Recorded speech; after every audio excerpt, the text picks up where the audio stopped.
Thank you, Anthony. Such an honor to be on this panel with so many incredible women here. Obviously, we're talking about an ongoing and very important issue. Again, as an intro to myself, I run DreamVC. This is a huge part of sort of what I do. Over 60% of actually our graduating cohort were women, represented over 12 different African countries. And I am personally really committed to building a strong pipeline of, really powerful females in the investment space. We know that women invest in other women. There are ongoing problems in this space, but there's so much more that we can do. I'd love for the other panelists here to also give an intro into their background so everyone in the audience can get to know, who you are. Maybe we can start with Adesuwa, and then we can go to Biola, and finally, Hani. Adesuwa, please, I'll pass the mic to you. Thank you. Can everyone hear me okay? You're loud and clear. Okay, great. Well, thank you, Cindy, and thank you, Anthony, for having me. So I'm Adesuwa Okunbo.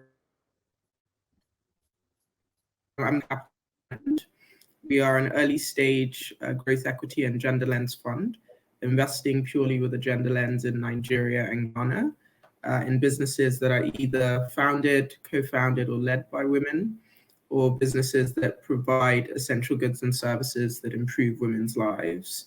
We're investing from a $25 million fund, and we've completed 6 investments in Nigeria. Glad to be here.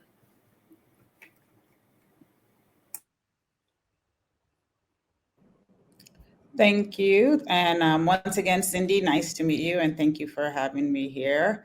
My name is Biola Alabi. I am a GP at Atika Ventures, and we are an early stage seed and pre-seed fund. I am also the deputy chair of Lagos Angel Network and also a mentor at a number of accelerators. Thank you.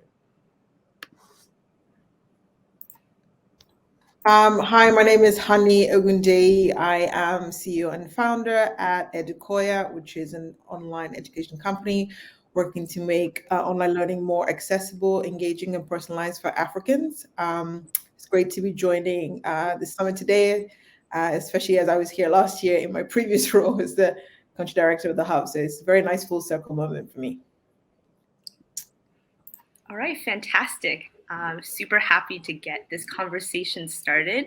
And actually, the first question was brought up in the last panel, so I think it's the perfect one to get this ball going. But maybe we can start with Hani addressing this question. But from your perspective, what do you think are some of the underlying reasons, perhaps, why there is such a prominent gender gap in funding and in opportunities, particularly for female entrepreneurs across the continent? Thank you, Cindy. I think it's such a big question. I think, if we want to see more founders, we sort of have to go to the grassroots of the issue. So we need to get more female women to consider careers in technology. So it really starts at the beginning. And then once we do that, in sort of encouraging them to consider careers in engineering and business, I started, my career in business, but always in tech. But then also just really once they do join, technology companies, also making sure that we create safe spaces for them to work, to be able to progress, to be able to create companies. And then once they do start founding companies, to be able to get access to the funding that their male counterparts do, to be able to experiment and to build out large organizations. The bias is there for many reasons. The biggest one is the people that are writing the check very much don't look like us. It's a male-dominated industry, and the tendencies to fund businesses and sectors you understand. I think there's the natural bias that happens is women and men create companies to solve problems that we face, right? And oftentimes the problems that women are creating companies for are big and valuable spaces, but oftentimes not understood by the person across the room. So I think part of our solution is really in trying to fill that whole ecosystem of really creating really great pipeline of founders to come through and being really intentional about how we build our companies and how we also just promote women within that space. So on my side, I'm super intentional about, allowing more women, looking more angel investors from women.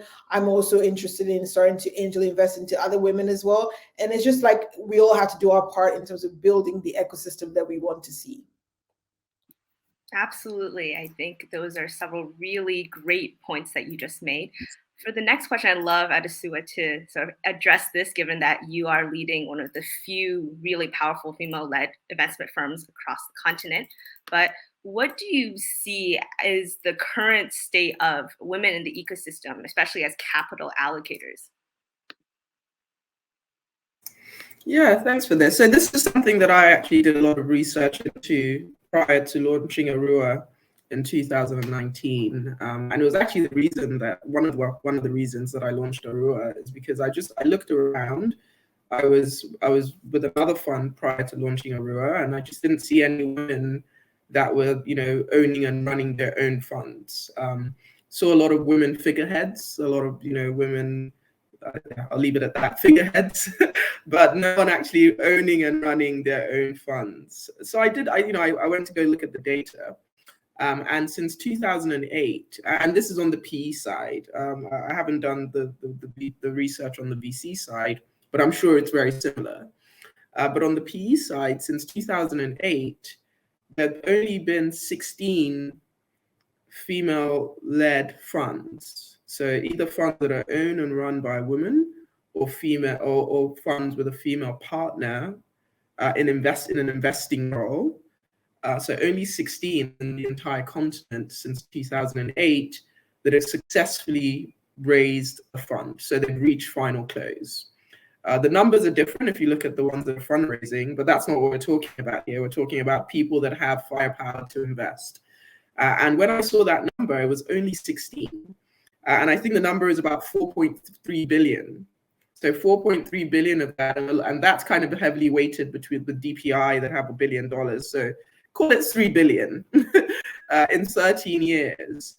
In Africa in 2015, in 1 year, we raised more than that. So I think that's where the fundamental issue lies, is we don't have enough women allocating capital. We don't have enough women that are actually owning, running their own funds, partners in these funds that are in investment committees, that are driving investment decisions. And until we're able to change that imbalance, we're going to keep on seeing the disparities that we saw last year. African startups raising 4.3 billion, a record year, 2018, 19, 20 combined, but female entrepreneurs are raising less than 7%. And then when you go into single founding teams, it's less than 1%. And you can't also escape the racial issue as well. So I also dug deeper into those 16 funds, and there are only 3 of those 16 funds that are African women. So there's quite a fundamental issue here where a lot of the first-time funds in Africa are women-led funds, but these funds are not getting the opportunity to close their funds and to actually be able to invest. And I think you touched on this already. Women, when they're allocating capital, the research has shown that they're 2 times as likely to invest in a female-founded startup, and 3 times as likely to invest in a startup with a female CEO. So there's a natural trickle-down effect. We don't even have to think about it.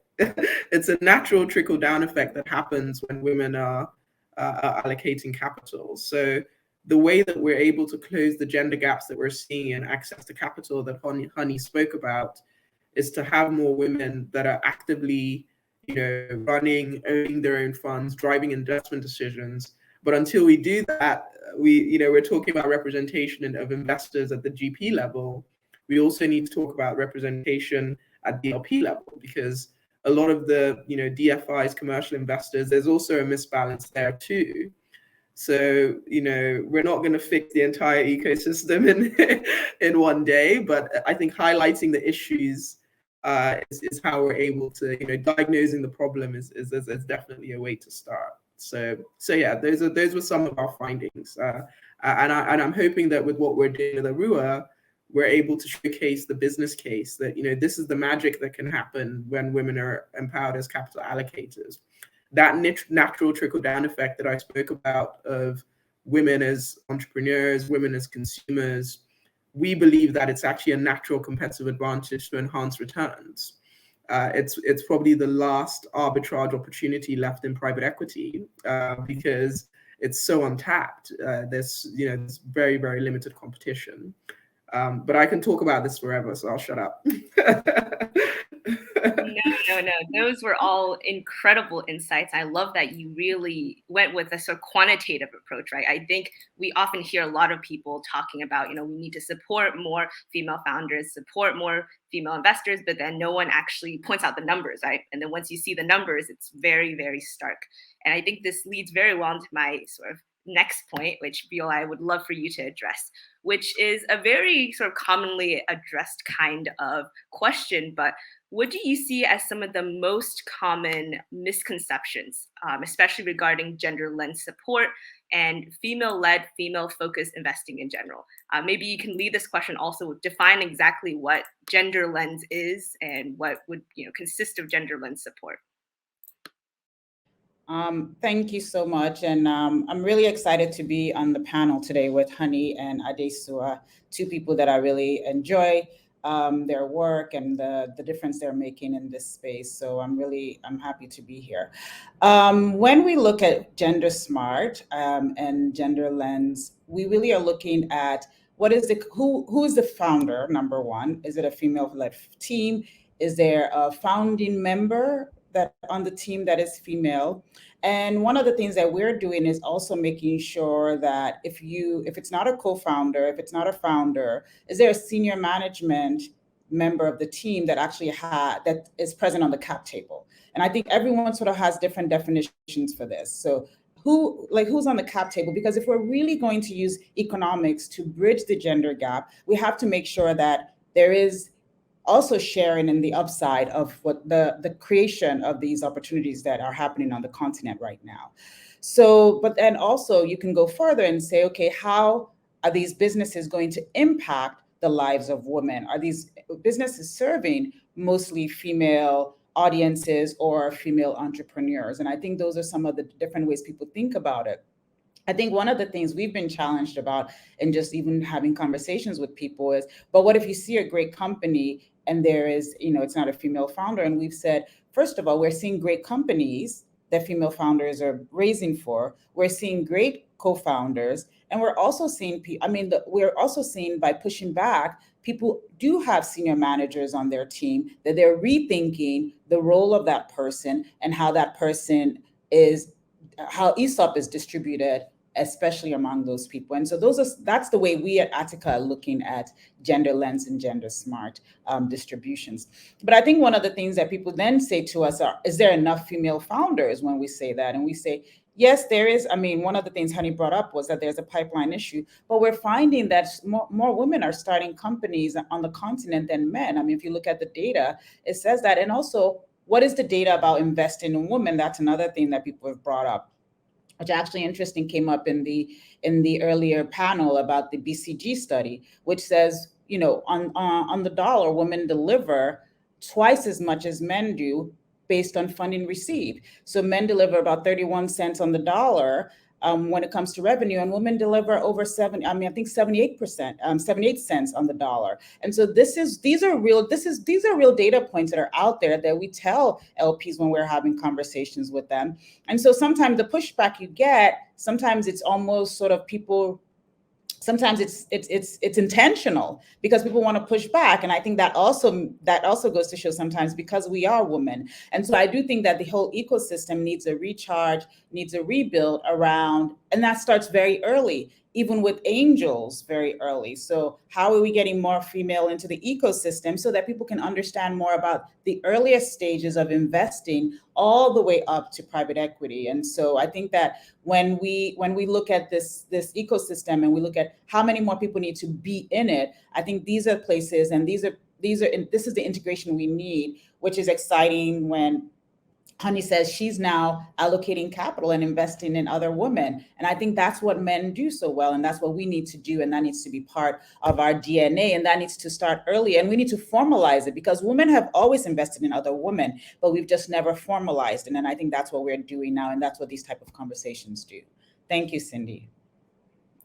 Thank you, Biola. I think all of those were fantastic points. And something else that I think really changed my mindset as well was a lot of people have this misconception that, investing more in women means that you're taking investments away from men or taking investments away from an existing system.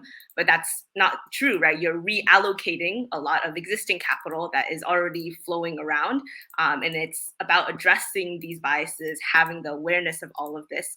And I think this is where everyone on this panel is very, very passionate and, doing things every single day to address.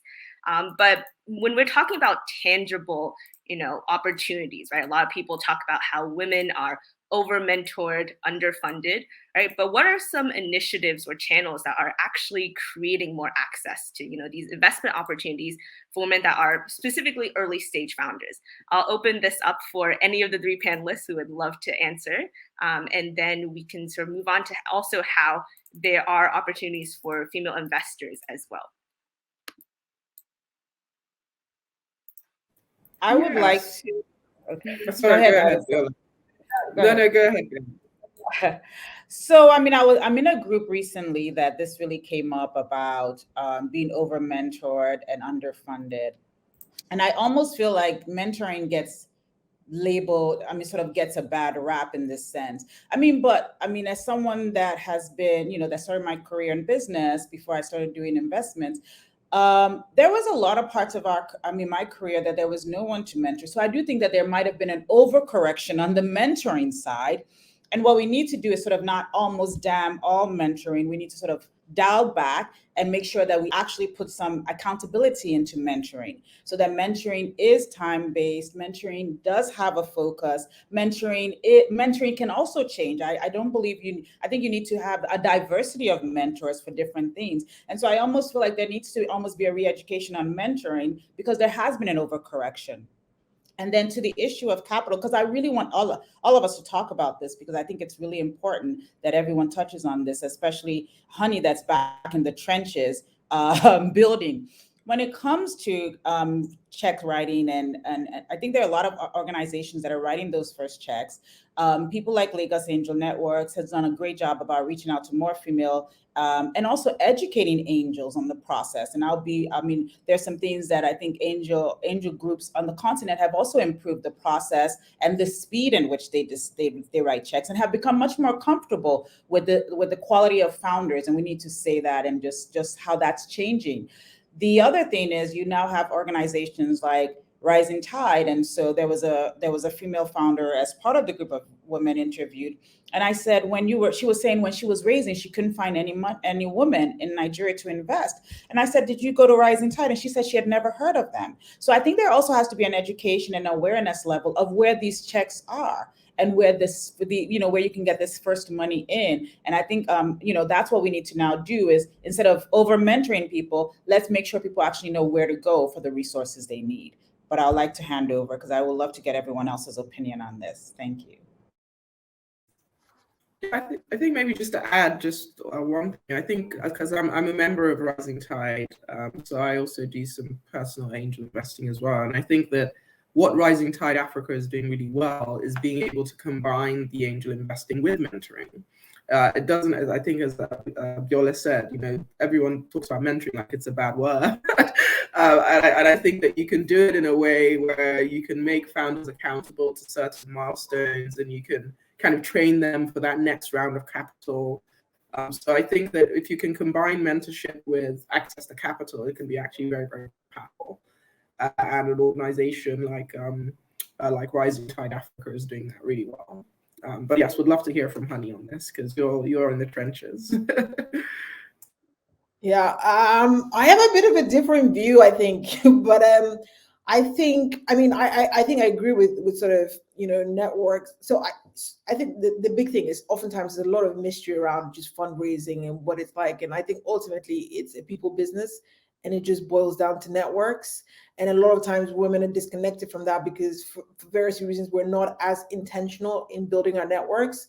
And so I think that just having that awareness of what it is and the information is first like a game changer. Just being aware that, listen, you need to be super intentional about building relationships. You need to do them in advance of when you need them.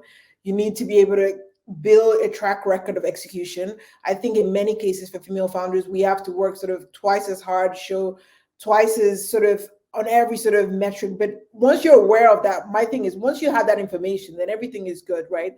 And then also just in terms of female founders and female investing, I recognize as well that's difficult. That on my case as well. And for me, what I did was I converted people who maybe necessarily were not sort of track record angel investors, but people who I know are female and have interest in technology or might have an interest in branding and are always interested in investing. And I had to do a bit more work in terms of working them through the process. But I feel like if we see lots of people in our networks and we get able to educate them, especially because in Africa it's so early stage, we get more women investing, writing checks, meeting more female founders. I think mentoring as well can get a bad rep as on the founding side. There's like 200 mentoring programs to one funding program. And so it's all about getting that right sort of balance, right? So the idea of, a Rising Tide network that seems to do the both is the same way. I do it probably a little bit informally. We're all getting mentored in one way or the other. I spend a lot of time now talking to more growth stage sort of founders. It's a form of mentoring, right? You can ask them questions around investing, around what do you think about building a team. And I think oftentimes what women need is just access to those practical networks that can help them at the different stages of their career. And it doesn't always have to be this big sort of person. It might be just another founder who is maybe one step ahead of you. In my case, I personally find that the most useful sort of networks and connections to have for me, because it's more fresh in their mind and they sort of remember what it was like to raise the A or the seed, and they can offer more practical experience. So I think sometimes in Nigeria, we have that whole mentorship sometimes ends up being this sort of subservient, big, small sort of conversation, and it gets lost a little bit in the processes. What am I exactly getting out of this process? But it's not a bad thing. I think it's just as long as you understand how fundraising works, how mentorship works, and you have really clear goals of what you want to get out of the mentorship. It's not just mentorship for mentorship's sake. Wow. I mean, I loved all of the insights that were given here. And I love also the idea that there are a lot of different types of mentorship. And sort of a lot of this is sort of community driven, can be individual. It can just be, finding support with one another as founders. I think Adesuwa actually touched on this a little bit earlier when she was going through a lot of the quantitative points about representation across the ecosystem. But for everyone here, do you have an opinion on perhaps other key roles within the ecosystem, beyond female founders, beyond, female investors, that we also need to see more of in order to really, move this needle forward?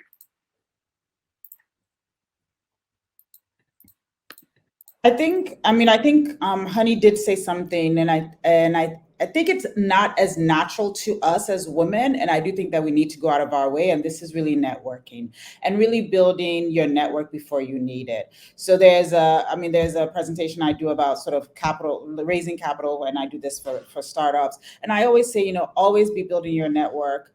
Put people on your network, send them updates on what you're doing, send them updates on building your company. These are just women are just almost like, oh, I don't want to disturb this person. But like, a quick line, a quick email, a quick message, just to even say, hey, this is what happened. This is great news. Don't always expect a response as well. Just because you don't get a response doesn't mean the person didn't see it, didn't acknowledge it. It might be the second or third message that they acknowledge it. And understand that cultivates the relationship. I mean, first of all, women have amazing social skills because we develop in that area, and now we just sort of need to be more intentional about applying that to build networks. And so that's basically building networks of people that can help you with branding, that can help you with public relations. These are all important people in the ecosystem that we need to build, that we need to position, and that we need to be engaging with. You need to have relationships with different media outlets that you can call on, and people that you're coming up together, sort of like the come up. A friend of mine, she believes in having a squad, and that at all times you have to have different people in your squad. I think these things have to also be part of your professional development. And so I think that being intentional about building networks, and that really translates into how easy it will be for you to raise money, because it takes time. If I'm meeting you for the first time and you are at idea stage, it's going to take me a longer time to write a check than if we've known each other and you now you have some traction. It's a different process. And I think it's important that we're intentional and we actually, do it without even needing it.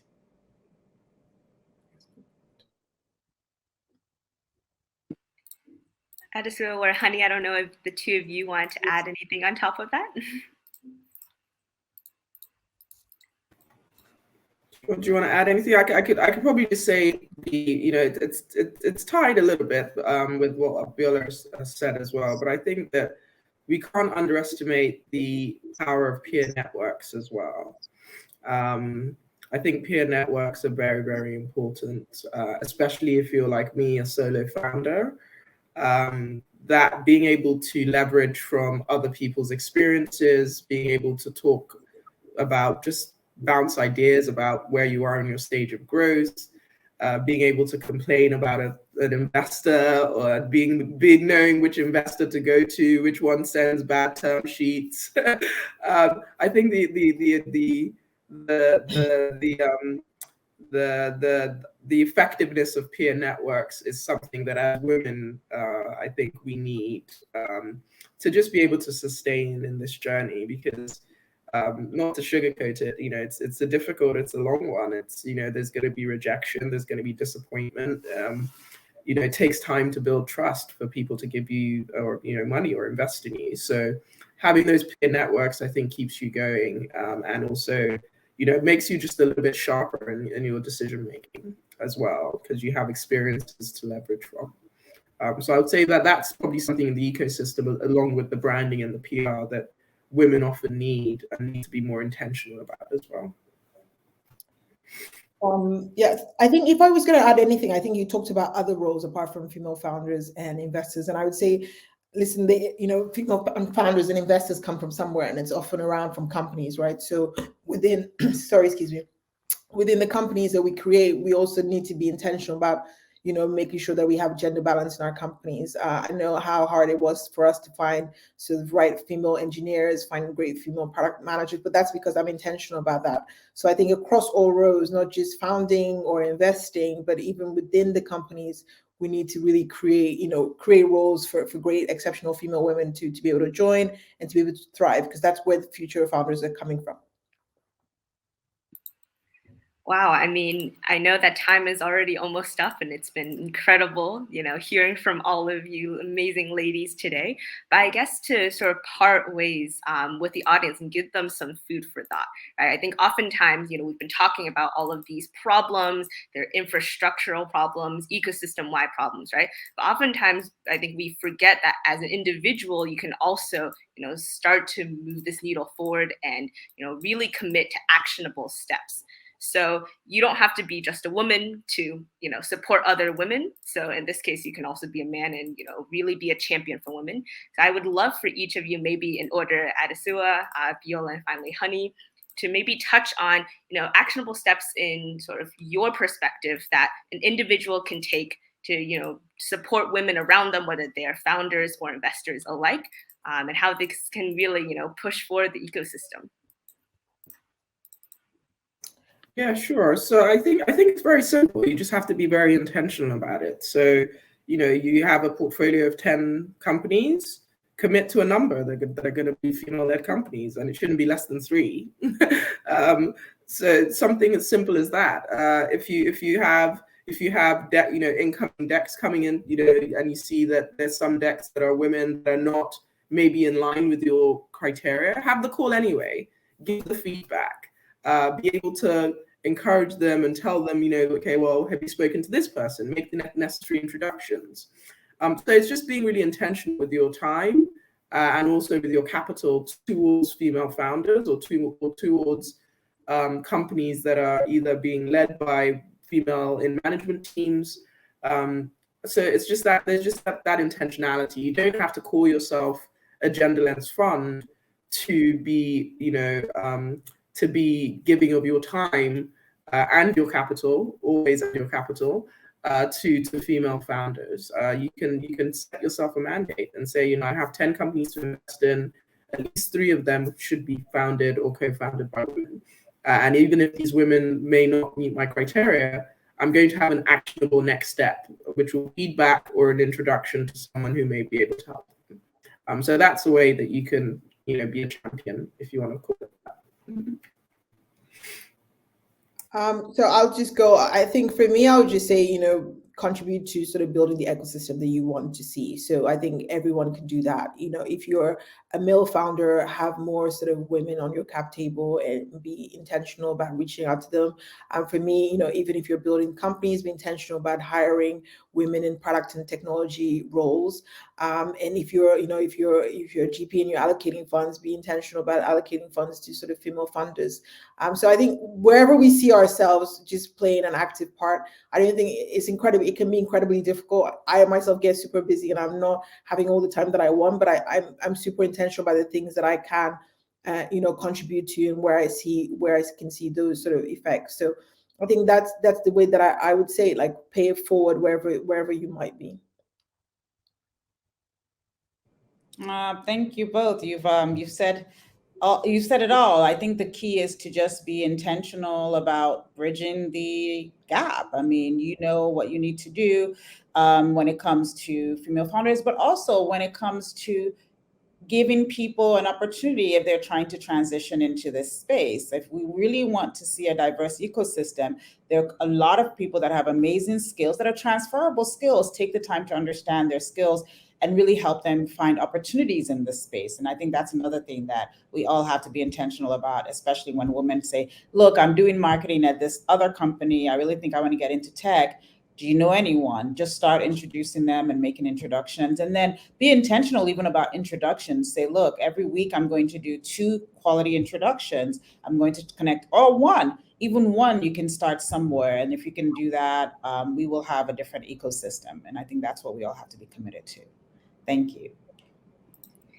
Thank you, Adesuwa, Biola, and Honey for, you know, this incredible panel. It's been such a privilege, you know, speaking to all of you, and hopefully to the audience as well. You gained a lot of really valuable insights, not just, you know, about problems you've heard about over and over again, but actionable steps that you can take going forward to support more female founders, support more female investors, and support women across the ecosystem. Thank you, everyone, for your time, and thank you, the audience, for coming. And yeah, hope everyone has a fantastic rest of your day.